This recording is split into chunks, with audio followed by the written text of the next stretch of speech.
Hi, Mystery Recapped here. Today, I am going to explain an Indian psychological drama film called Ter Zameen Par. Spoilers ahead. Watch out, and take care.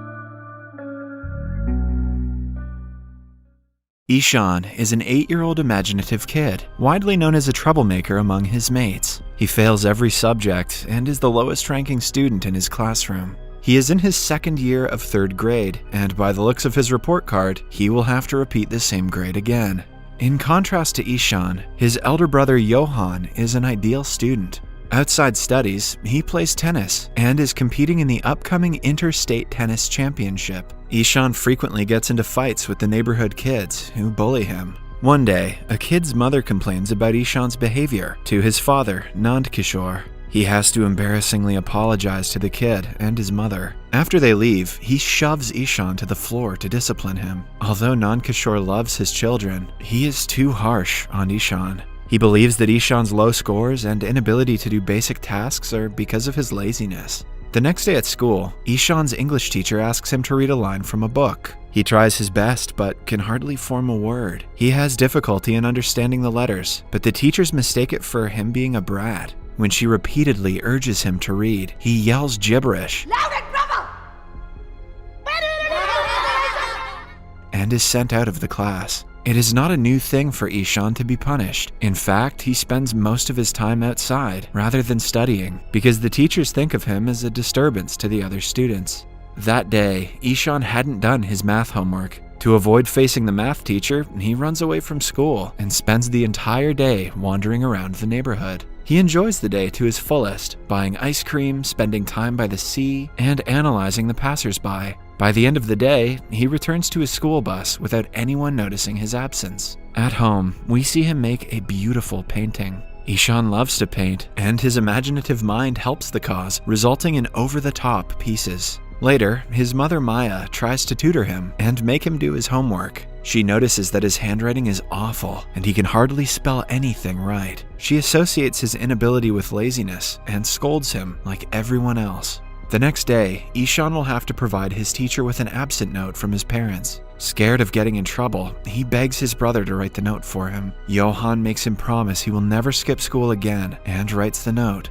The kid shows it to his teacher, who doesn't question its authenticity. He also pretends to cough to make it seem like he was actually sick. That day, the math teacher surprises the kids with a test. Ishan is handed the test paper, but to him, the letters look like they're dancing. The first question asks him the multiplication of 3 with 9. In his head, the kid imagines the 3rd planet Earth and the 9th planet Pluto fighting each other. He fantasizes about the Earth destroying Pluto and rationalizes that the answer is 3. Leaving the rest of the questions blank, he submits the test. When asked by his friends, he confidently claims that he enjoyed the test thoroughly.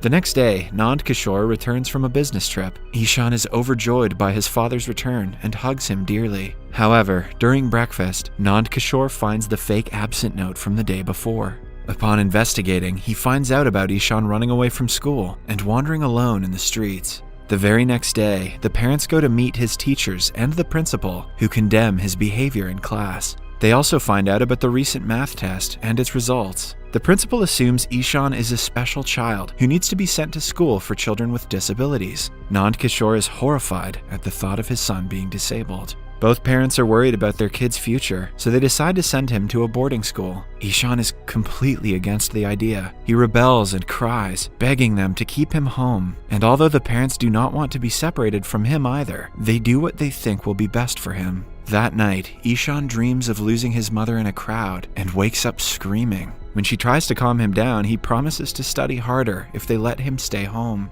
This breaks Maya's heart, but Nand Kishore is adamant about his decision. The day finally comes when Ishan is taken to the boarding school in the countryside. He will have to share a dorm with other children and will only be allowed to meet his family once a month. It is a nightmare for the 8-year-old who has never been away from his home. The hostel warden welcomes him by declaring that his old ways won't be tolerated here. After touring the school, the family leaves with a heavy heart. Ishan just watches their car drive away with teary eyes. He stays like that for several minutes, even after the car vanishes from his view. When it starts to get dark, he walks inside the hostel while still crying. He doesn't talk to anyone and hardly eats dinner. At night, when he cannot sleep, he goes to the bathroom and cries quietly, missing his mother. Meanwhile, Maya reaches home and goes through Ishan's belongings. To her dismay, she finds a flip book of him being taken away from his family. The book breaks her heart, and she realizes how much the kid dreads being away from them. In the hostel, Ishan struggles to do normal things, like tying his tie and shoelaces. That's okay, Ishan. I still struggle with those things too. On his first day, the Hindi teacher, Mr. Tiwari, makes him sit on the first bench with the class topper, Rajan. The teachers soon realize that Ishan isn't normal. He hardly pays attention in class and is physically punished by his art teacher. Nothing changes from how he was in the previous school. He is always sent outside the class as punishment and is excluded from the class activities for ruining them. With time, he gets so frustrated that he tears his books apart and throws them into the bin. He stops trying to do better in school and goes into a spiral of depression and self-loathing. When his parents come to meet him after a month, he locks himself inside a room and bursts out crying for the first time since he last saw them. On being urged, he runs outside and takes several laps of the basketball court to rebel. The family takes him to a hotel for the night to give him a break from his life at the hostel. Johan gives him a hamper of painting supplies as a gift, but little does he know, Ishan has cut out his creative side and stopped painting altogether. The next day, the family bids him farewell and leaves him alone yet again.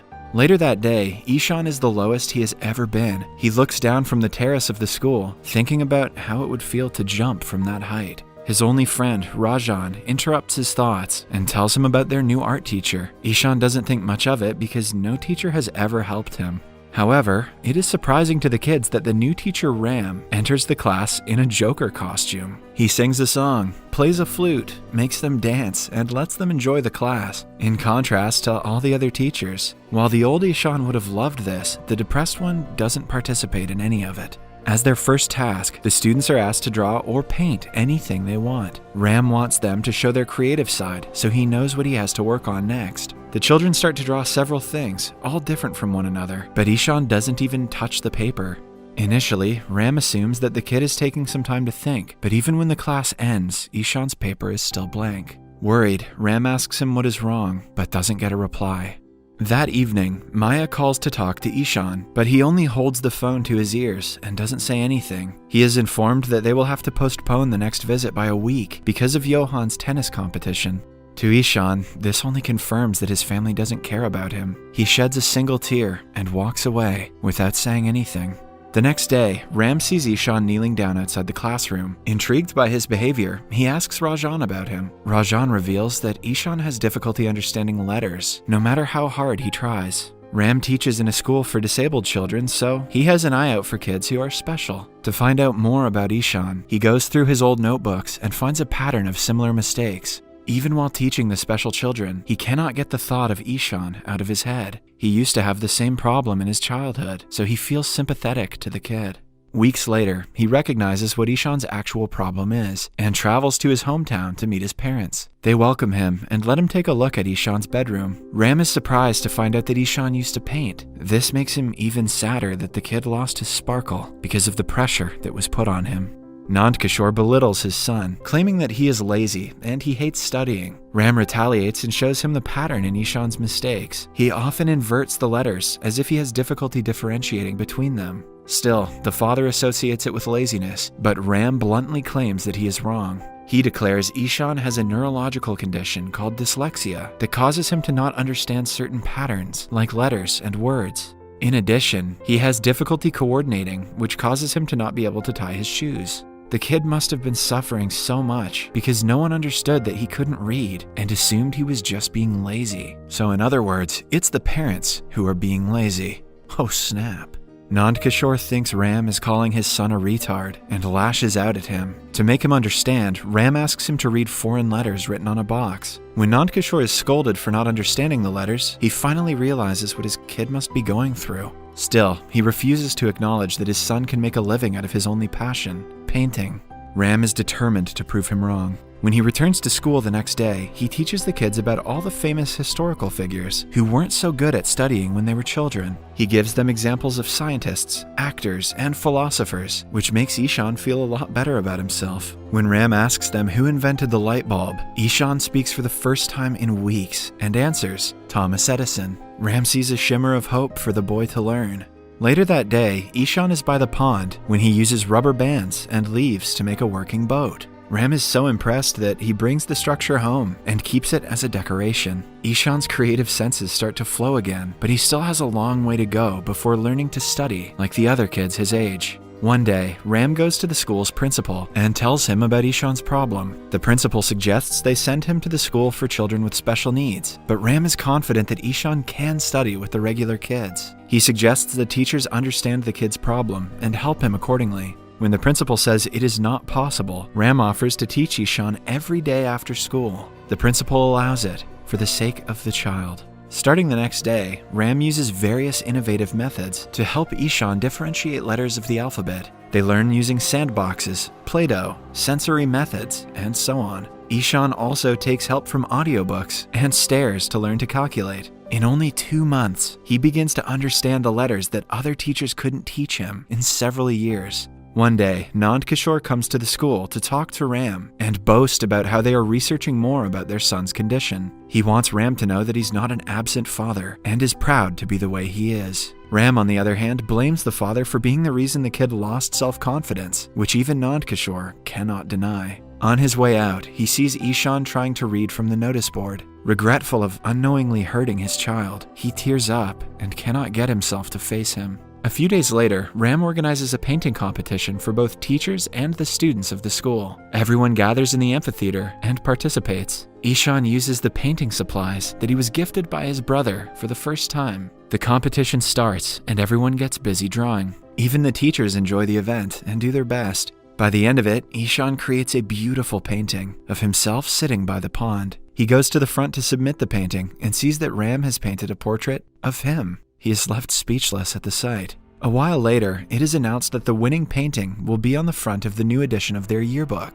The principal proclaims that the decision was difficult because 2 paintings stood out the most, Ram's and Ishan's. In the end, Ishan is declared the winner, while the second prize goes to Ram. The crowd erupts in cheers. For the first time in his life, Ishan feels recognized for his talent. He cannot help but cry and runs to his teacher to hug him. In the last scene, Maya and Nand Kishore come to the school for the end of the year parent-teacher meeting. The principal boasts about Ishan's talent, showing them his painting on the front of the school's yearbook. Unused to the new attention, the parents are left shocked. The principal also praises Ram for doing a great job teaching the kid in the way he needed it.